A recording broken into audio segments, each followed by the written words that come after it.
it was a propaganda proceeding on the part of the prosecution, because the lawyer for the prosecution that delivered a campaign speech against Inday Sara, and despite the objection, correct objection on the part of the defense, this presiding officer allowed it. Allowed it. And syempre, dahil pinayagan niya, at sinabi niya, I will rule after hearing it, Diyos ko, dinarinig ng buong bansa. So how can you even strike that out? So because of that mistake, pinabayaan niya naman sumagot ang kabila. Okay, ang nangyari, propaganda. Para pareho sila. Pareho sila. O kasi nga mali nga yung ruling, mali. Unang-una, mali yung banat ng prosecution. Pumangalawa naman itong presiding officer. O kaya, you started with mali, matatapos kang mali. Pero all things considered, Attorney Panelo, isn't that expected of both sides to take every opportunity to further their agenda? Ganyan naman talagang labanan, hindi ba? I don't think so. When you're in court, you follow the rules of the court.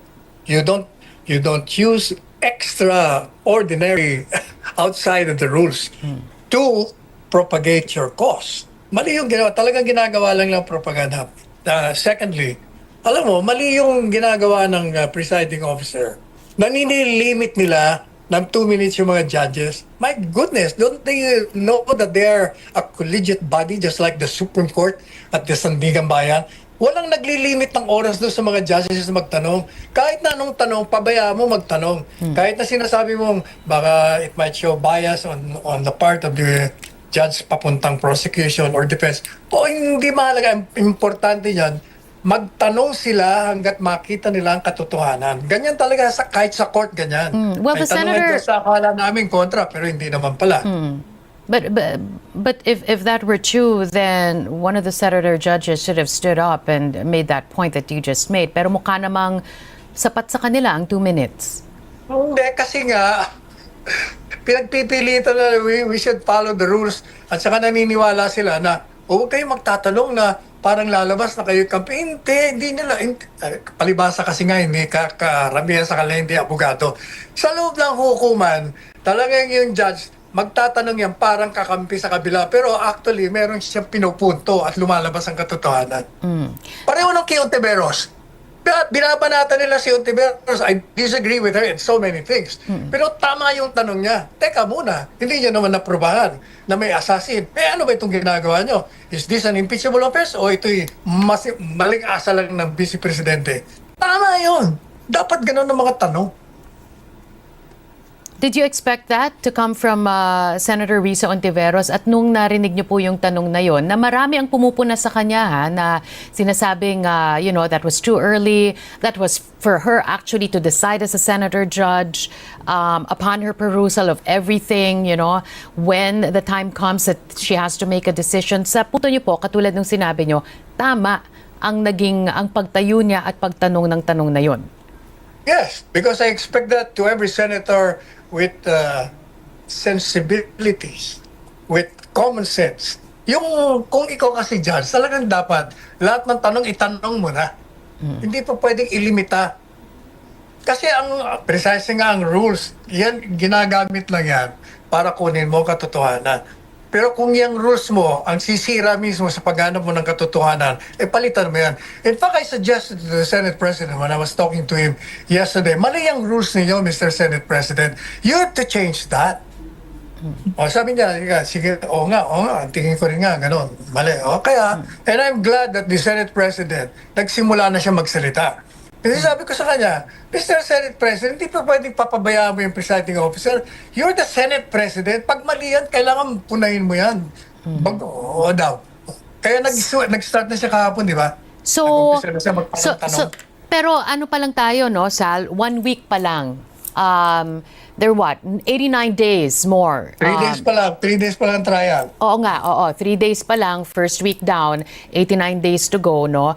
Sa pakiwari mo naman, ito'y birth pains lamang, Kumbaga, sabi nga ni Presiding Officer Cheese Escudero kahapon, parang diesel ito. Kalaunan, aandar na to ng mas mabilis, mas naaayon sa flow ng isang trial. Anong pananaw niyo dun sa sinabi ni Senator Cheese Escudero? Tama siya, lalong bibilis yung mga kamalian ng pag-preside niya. Lalong nakikita, lalong magiging pronounced. Meron pa nga pala akong gustong sabihin na, Carmina, I think napaka-importante nito.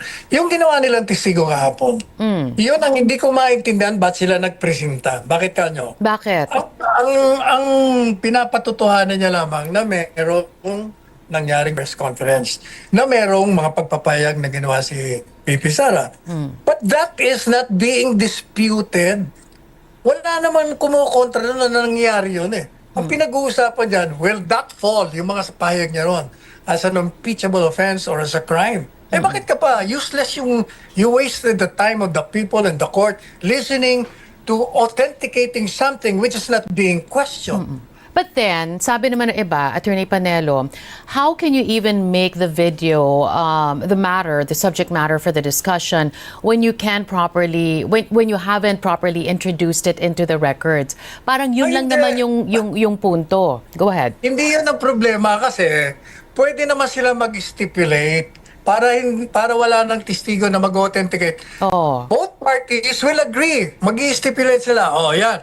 Palalabas natin yan. At yaman mag-judge kung anong tingin nila sa mga sinabi ni Inday So, Sara. dapat ito, Kailangan i-authenticate. Kung madalit sabi, walang magdi-dispute kasi talaga namang everybody knows it, everybody heard it, everybody watched it. Yeah. So bakit ka pa mag-i-introduce ng testigo, sasayangin mo oras, sasabihin mo, in-authenticate po namin yan, ako nag-training na gano'n, iyakitik, ay wala nga nag-question yan eh. So dapat, nung una pa lamang dun sa pre-trial conference, napagkasunduan na ng dalawang panig. O dapat, Oo. para Kasi- na-shorten na yung trial. Oo, kasi kung tutuusin, pinakita ng magkabilang panig snippets of that same 2-hour video, hindi ba? So, tama ka, no one was disputing the authenticity of the video and they should have just agreed upon it during the pre-trial conference. In fact, Romina, ang ginawa ng prosecution, lalo ang damaging sa kanila. Wow, how Kasi, so? nung prinisent talaga yung testigo, napunta doon sa investigasyon. Lumalabas ngayon, yung kung kinonsider nilang threat yun. Kasi yun ang dapat na unang tatanungin mo, imbestigahan. Hindi daw. Pangalawa, kinonsider mo ba yung mga nakaraan, yung kung anong mga nangyari? Lumalabas hindi. Parang wala naman. Investigasyon niya lang, basta may nakarinig, ito mga apidapit, ito mga nakarinig, tinignan ko naman, authentic naman.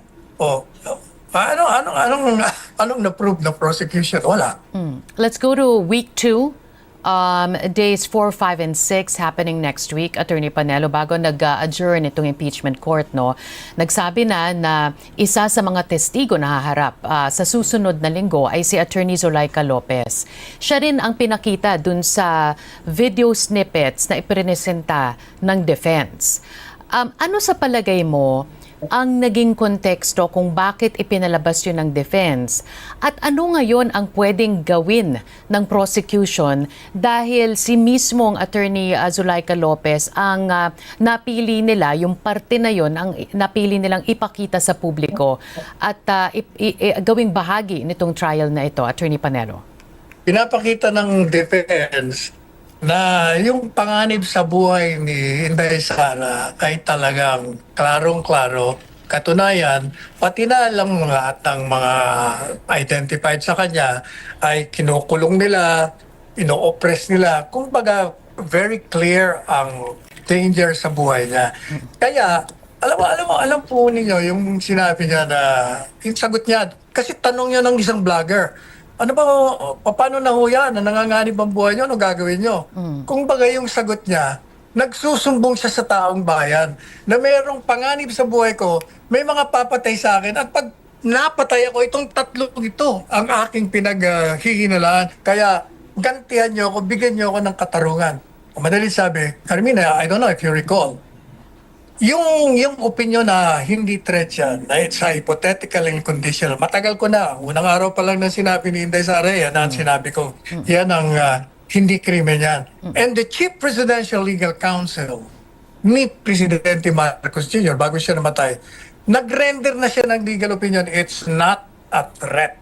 because it's conditional and it is hypothetical. Yeah, Kaya kitang-kita mo, ang layunin talaga para siraan mo lang, i-disqualify mo lang itong aling to, gusto mo i-convict lang. No, but Sal, you're focusing on what the vice president said in that video. What I was asking you was about Attorney Zulaika Lopez and why she's going to, first of all, why that was the chosen snippet of the defense. And do you think the prosecution, once she's called to the stand, will now have the opportunity to really dissect everything that happened that night?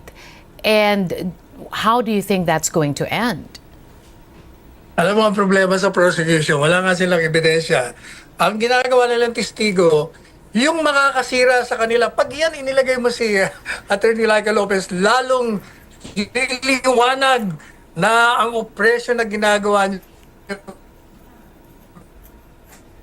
Sal, we lost you there. Sal, pasensya na. We lost you there for a moment. Ay, yan. Attorney Panelo, pasensya na. If you can hear me now, we lost you there for a moment. Okay na? Yan po, Yes. pakiulit po ulit. Yung sinabi niyong pag linagay si Attorney Lopez, go ahead. Ang sabi ko, mas lalong delikado. Itong prosecution, hindi nila alam. Palibasa, wala silang ebidensya. Akala nila makakatulong si Attorney Laika Lopez. Lalong liliwanag. Kasi may papakita roon sa kanyang pamamagitan ng testimonya kung paano ino